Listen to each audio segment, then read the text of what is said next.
Asmongold believes that Tim Sweeney's comparison of Steam to the Apple/Google duopoly is misleading. Here are his views. Once you own a game, Steam forces developers to use Steam payments for all in-game purchases and pay 30%. This is the practice courts found illegal in the Apple and Google. This is such a terrible false equivalency, and he's obviously advocating for his own product, and I understand that, but I think he's totally wrong. The difference between Apple and Google is they had a 99% market duopoly.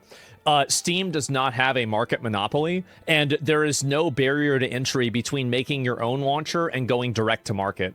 So, for example, Path of Exile has its own launcher. Like every big publisher has their own launcher, whether it's Ubisoft, like Battle.net with Microsoft, whether it's Xbox, whether it's, the Hoyoverse, whether it's Wuthering Waves, whether it's, EA, Star Citizen has its own. Did I say Path of Exile too?